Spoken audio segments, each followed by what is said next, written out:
All right. Hello, everybody. Welcome to this session of Dear Doulas. I am the doula Darcy.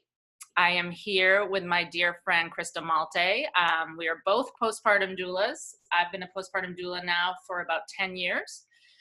And now I also am the founder of the Postpartum Doula Academy. So I am helping postpartum doulas build their businesses by also using my other previous 10 years of marketing and advertising experience. So Krista, why don't you tell us a little bit about your background before we get going? Sure. So I'm Krista Malte. Hi, everyone. I have been a postpartum doula with Dona International for almost 15 years now, and I am the owner of Relief Parenting Respite and Resource Center in Hampton, New Hampshire. I'm also a postpartum doula trainer with Dona International and an advanced lactation counselor. So yeah, we are excited to be able to talk to you about bringing our support online and helping families in that capacity. Yes. So we're excited to help you. Our whole goal is to help more postpartum doulas get out there and get working, which is always very challenging as you are starting out in the postpartum doula world. But I think especially now with a global pandemic, with this whole COVID-19 situation, because, even though things are starting to open up, a lot of families are still very nervous and would prefer virtual postpartum doula support over in person. So I think listen, COVID-19 is not going away anytime soon. And this is just something that we need to figure out how to add to our toolkits of offerings. And another reason is a lot of families, I've seen a lot of doulas that I've been talking to, their families are even paying a premium, or what they want is the doula to guarantee that she's only working with one family at a time. So, I guess you could call that a full-time job, and maybe it is, but my point is being able to add virtual postpartum doula support services to your suite of services is a great way to supplement your income in this time if you're only able to work with one family. So, we are excited to take your questions. Hi, Betsy.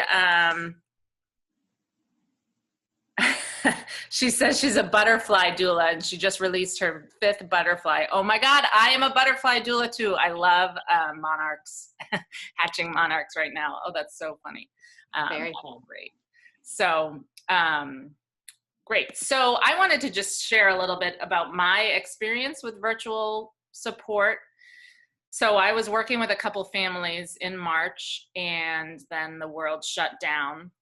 And I just thought, well, this will be an interesting 2 weeks. Back in March.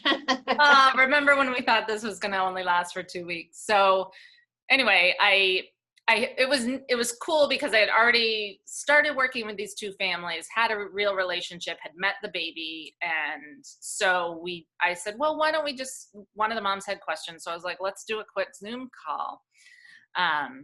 Hi, Jamie. Oh, lots of people are tuning in on Instagram too. So this is awesome. So at first I was like, so to me, my push to become a postpartum doula was to help moms sleep. I mean, for more than that, to support families. But I feel like to me, the biggest value that I offer as a postpartum doula is watching the baby so mom can go sleep. I think just because that is what I craved when my babies were little. I mean, all I wanted, I would have taken someone off the street to find a way. I used to daydream about finding ways to take a nap. So to me, that's the biggest part of my postpartum doula services. I think that's what, I previously perceived as my biggest thing to offer. So once the coronavirus hit, I was like, well, there goes my services. I can't I can't watch a baby over Zoom while mom goes and naps. But anyway, in these first couple of Zoom calls that I did with clients, I was really kind of pleasantly surprised that, first of all, that we could talk for about an hour, and that I still had value. There was, so it just cemented for me, like, oh yeah, okay, there's way more to postpartum doula work than just letting mom nap. So I think if you are also feeling the same way, like what can we do if we're not,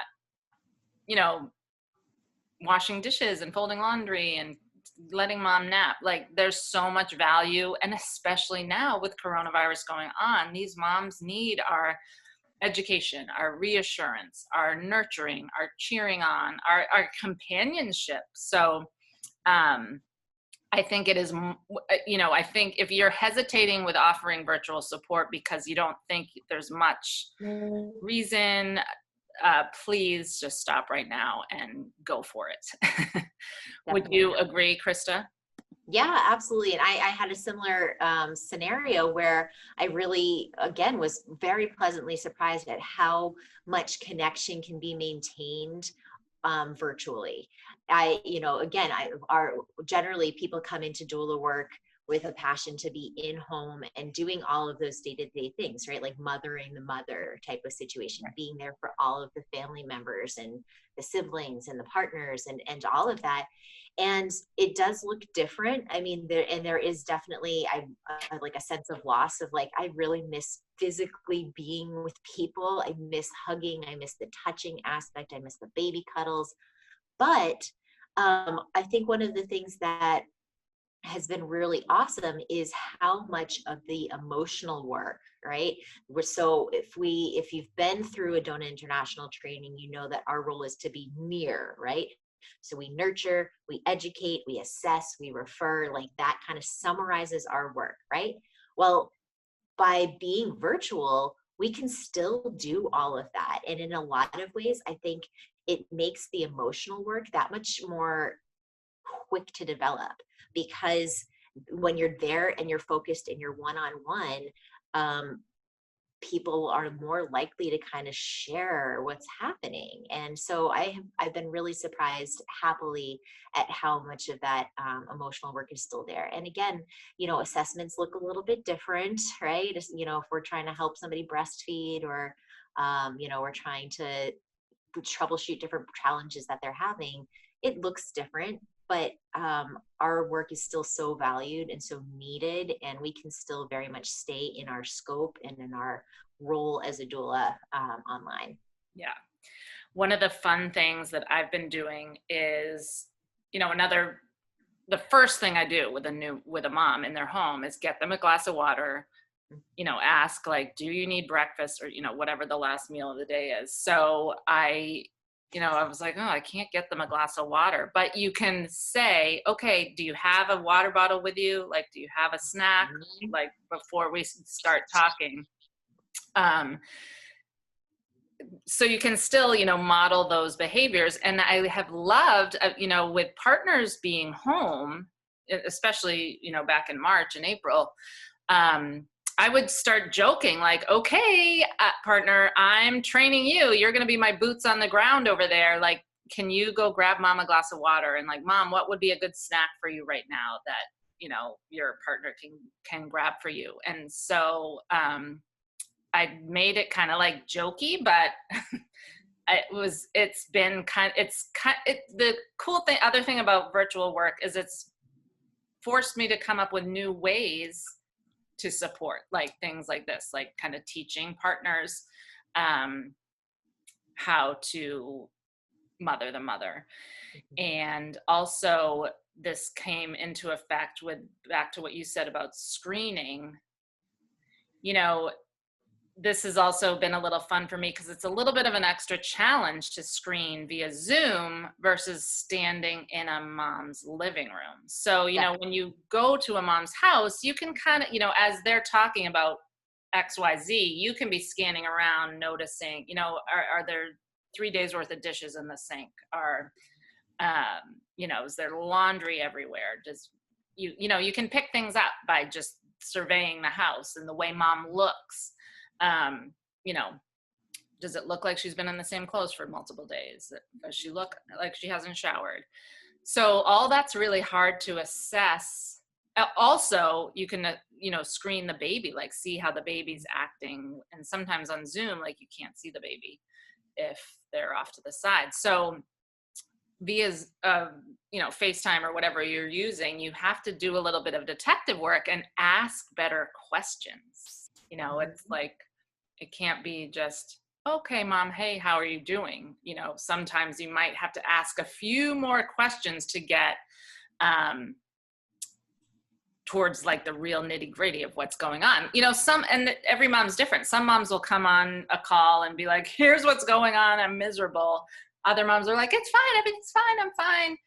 And you have to dig a little bit deeper to find out what's maybe really going on. Definitely.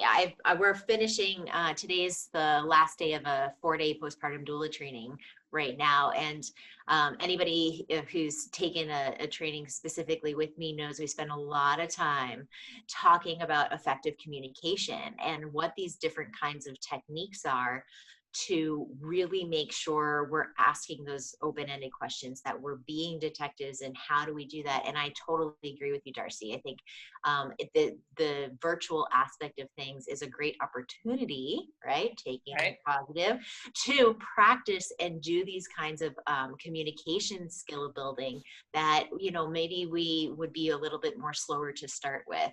So yeah, using, virtual options as a way of connecting with partners. I agree with that as well. I think having partners home for longer periods of time has been nice in a lot of ways, because parents, again, are able to spend more time together, partners able to spend more time with baby and older siblings. But as the doula too, right? Like when dad's able to kind of sit in and get onto the session together, again, I think people are more willing to just kind of dive right in with like, okay, I've been thinking about questions, or I wanted to share this, or, what do you think about that? And in a much more kind of clear and focused and concise way. Whereas, if we're at a family's house for 4 hours at a time, it's a bit more ebb and flow. Whereas, okay, we're going to be here and we're going to be on Zoom for, an hour or two. It's much more focused. Right. So Delise, I don't know if I'm saying that right. I had a question. She said, for screening, do you use an official screening document or checklist? And I do. I have one. And it's available in my Kickstart Your Postpartum Doula Business class. You can download it.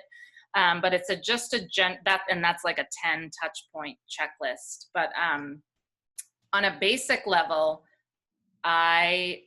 whether I'm in a mom's home or doing this virtually, I always go back to the DONA: screen, educate, nurture, and provide resources. So kind of in my head that I'm always going through that list, like, so that, as mom's talking, I'm like, what does she need here? Does she need, a list of resources? Does she just need answers to these questions? Do I need to educate her on this topic? Or does she just need nurturing and listening? So that's kind of the general checklist I go through, but also go ahead. And if you're interested, like, I just not sure about when you're talking about screening, if you're thinking of something specific, but there can be different templates or things out there for specific topics for screening. So for instance, a big part of our role as doulas is to be kind of screening and assessing for things that could be potential concerns, right? So like mental health complications and whatnot. So there are definitely some great tools that are out there.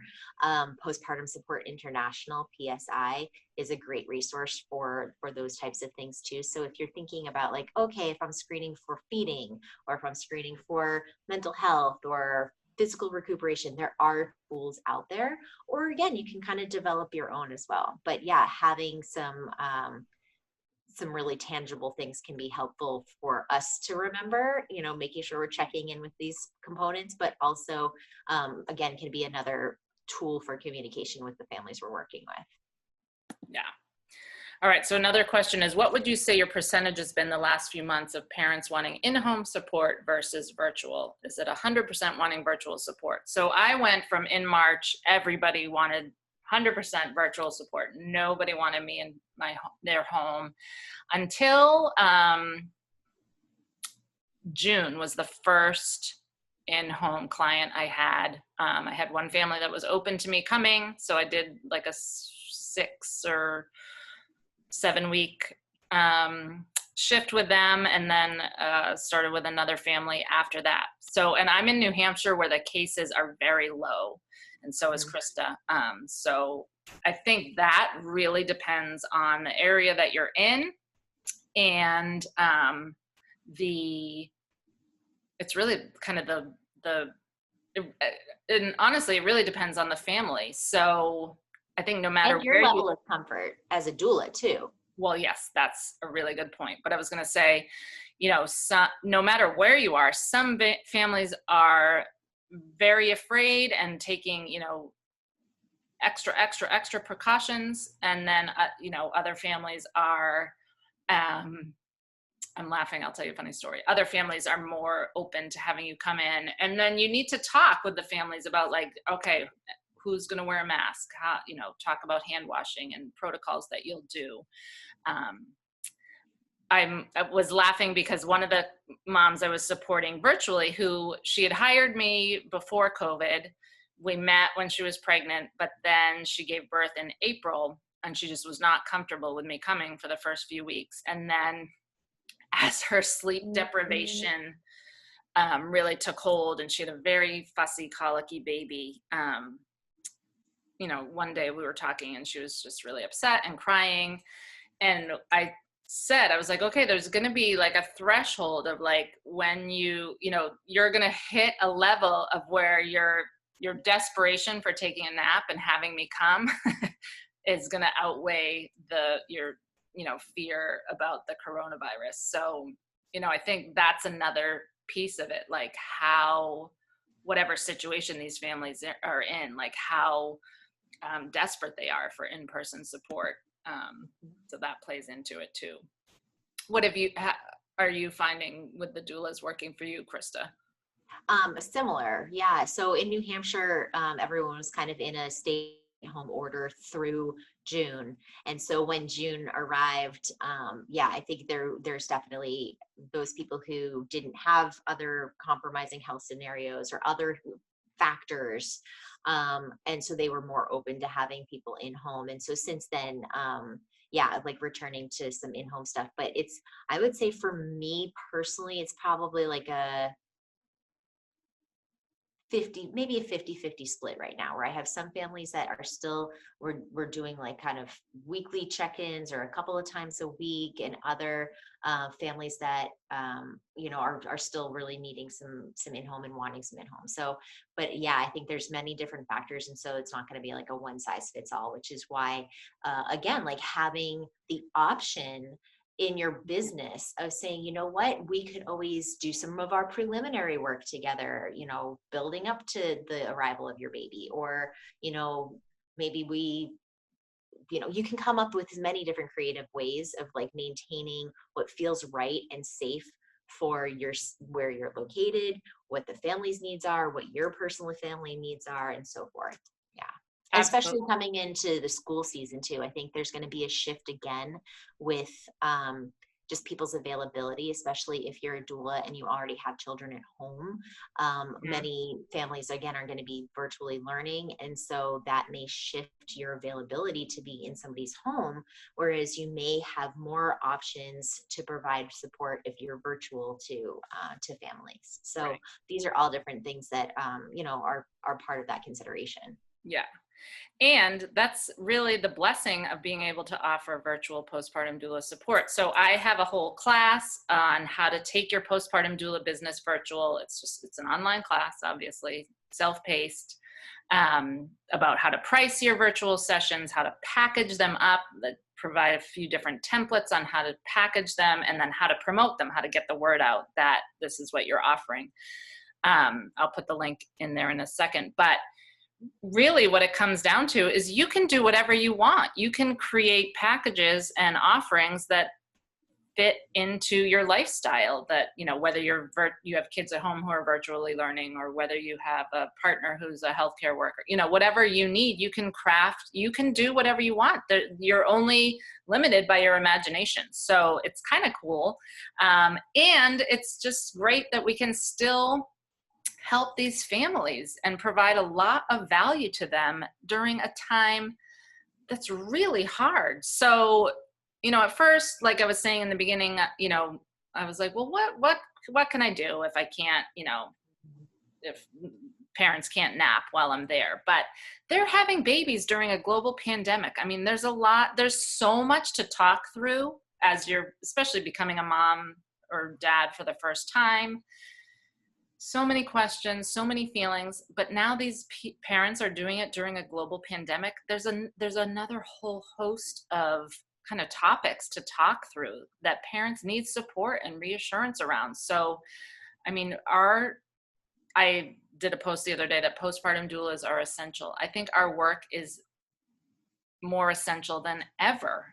So finding a way where you can provide that virtually going forward is really important.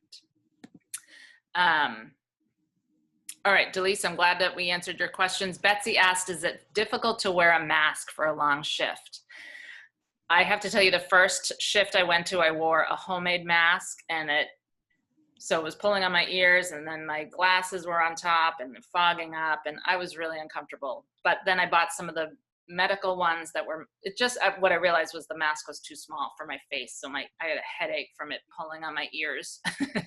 So I bought some of the like medical disposable ones, and those are so much more comfortable. It's a little awkward, but it's fine. The thing I most don't like about it is that it's just weird to have a heart-to-heart conversation with a mom and she can't see half of my face. So it's hard to like reflectively listen and show that you're listening and show that you're caring when she can only see your eyes. So that's hard. And then it's weird to interact with a baby when they can't see your face. So, but I would same thing, it does feel challenging, but like anything else, like we can do it, right? Like doulas, if anything, doulas are a type of person that can do things even when they're challenging. And so perhaps if you're somebody who's really struggling with a mask, instead of doing a 6-hour shift, you say, okay, you know what, I'm going to start by doing 3 hours or 2 hours, and then kind of breaking things up, or talking about, are there spaces that you could go to kind of have a little mask break or something like that, right? Like go step outside for a little while and then come back into the space. So there are ways, again, that you can be creative to make sure that you're maintaining safety while also trying to meet your own needs of being comfortable. And again, I cannot stress enough how important our communication techniques are, right? So like if we are limited in terms of like facial cues, well, then we have to kind of be more thoughtful about what's our body language looking like, what's our, intonation of our voice, all of those other types of things, so that, if we're limited on one aspect right here, we can make sure that we're conveying our concern or our excitement or whatever it is through the rest of our body language and our words, and our words really matter. Yes. And I think that's really important to do via Zoom,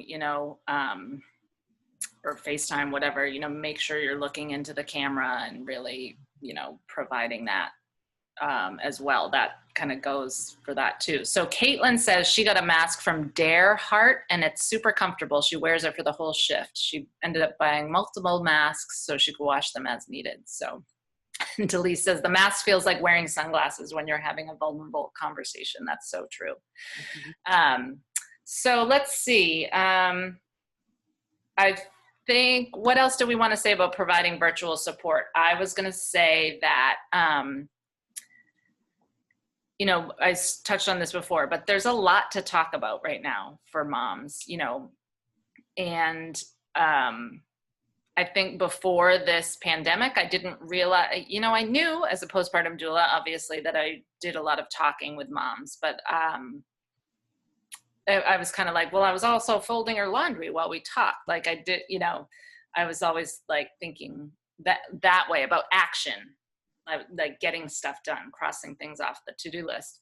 But it's so important, these conversations, and, new moms are typically very isolated anywhere, anytime, after having a baby. But now during a pandemic, I keep saying, like, neighbors can't just pop by with a lasagna and say hi and, talk to you for 5 minutes. Like they're getting none of that. So having scheduled times where they have a chance to talk and vent to a postpartum doula is so necessary, needed, and valuable. You're giving them just the conversation and a break from their monotony, and support. At one of the things that's coming up a lot that the moms I've been working with virtually are realizing, a few weeks in, they're starting to realize, like, I'm it. Like, no, maybe my partner comes home at the end of the day, but, they're realizing, like, they don't get a break. Like, that this is pandemic parenting a newborn is intense. So having a postpartum doula to talk about that, talk about the aspects of having a newborn during a pandemic is really vital. And, then obviously screening for postpartum anxiety and depression and offering resources for telehealth are super important. And this is where, again, like knowing as a doula who's available in your area, right? So like providing those resources. So if somebody's feeling isolated and they're feeling like this is it, I'm the only one, right? Knowing again that they can check in with us, knowing who, who's in the area that they can connect with other moms, different groups. Are there places that they can go if they feel safe to do so, and so forth. And then like just in terms of like some logistics and with like setting up virtual support. Again, I think as doulas, we have to be mindful about like that, how important it is for us to be able to provide undivided attention, right? So just as you were saying, Darcy, right? Like even when we're in the home, right? It's easy to multitask, and sometimes that feels more comfortable, right? To be able to like fold some laundry while somebody's talking and kind of easing into stuff. But if I was going to be folding laundry while I'm talking with you guys right now, that wouldn't look very good, right? So I encourage you, if you're thinking about offering support, find a way to have a quiet space that you're not interrupted as much as can be. I think everybody's compassionate about the situation, but also thinking about what's a platform that's going to work for you. Are you in a space that you can actually see the person and you're well lit, right? Because it's hard again to sometimes understand and assess something if you can't see somebody's face because it's dark and they're in a dark room.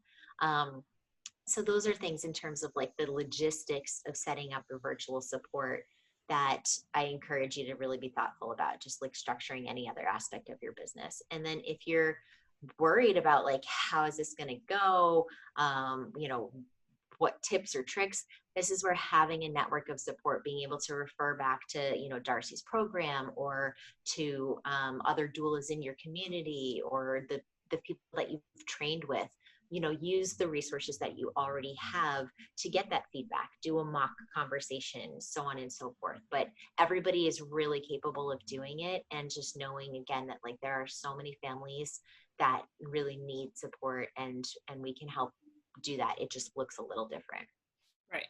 Yes. So get out there and do it. I always encourage people to imagine your, ideal client, the kind of moms you like working with, and imagine them home alone right now during this pandemic, and you providing virtual support is 100 times better than nothing. So use that as the motivator to get out there and get your virtual services offered. And if you're interested, I just posted the link to my class to take your postpartum doula business virtual.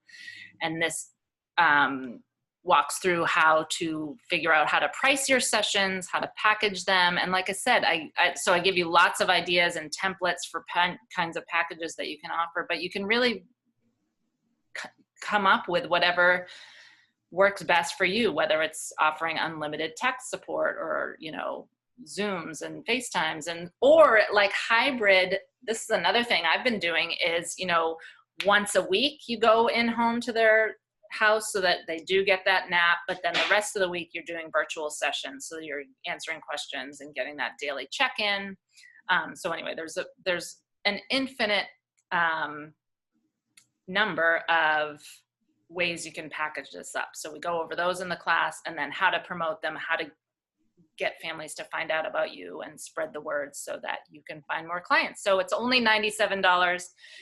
You save 20% with the coupon code 20OFF. So brings it down to $80. Everybody who's done it says that it's great. It pays for itself in no time. So I would love to help you help more moms virtually. So let me know if you have questions about that. I'm going to just check. Do you have anything to add, Krista? You know, that's just the whole thing, right? Like if we want more doulas to be out there, go out and do it. And if you're feeling like you're not confident in a certain area, Darcy and I are here to help doula you through being a doula, right? And how you can just kind of get that confidence to get out there and get going. And so both of us, again, have experience, and we've got programs, and we want to be there and we want to help. So please don't hesitate to reach out to either of us. Yes. All right. So Jennifer asked, how long is a typical virtual shift? So again, you can decide. So I'm giving clients the choice of 30 minutes or 50 minutes, and I just schedule them because for my life, I need to be scheduled. But other people, you know, you can offer 10-minute sessions here and there or as needed. One of the doulas that I'm working with is offering 3 a.m. check-ins. Like she's setting an alarm. So for instance, this would not work for my life. I can't do this, but she sets an alarm at 3 a.m. and then anybody like on her client load can text her at 3 a.m. And I that's what I mean. Like you're only limited by your imagination. You can do whatever you want. And these moms are loving it to have someone to text with in the middle of the night. Anna Renee says, what? So yes, Betsy says, even just a good old fashioned phone call once a week. Definitely. Right. And all of these are just like those ways of just checking in, because the people, you know, nobody likes to feel isolated. Nobody likes to feel like they're the only ones experiencing stuff, right? So our role is so important, and we can do all of those elements about nurturing and educating. We can still assess. We can have plenty of resources that are still available and out there.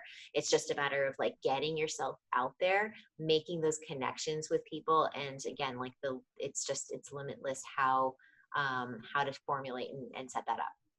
Yeah. So that's awesome. So everybody's loving the 3 a.m. check-in idea. I have to shout out Doula Rowan. She is the one who came up with that. I don't know if she's watching, but she's amazing. So that was her idea. So yeah, so thank you all for tuning in. I hope you take advantage of my Take Your Postpartum Doula Business virtual class, and that you reach out to Krista and I with any questions. Have a great day, everyone.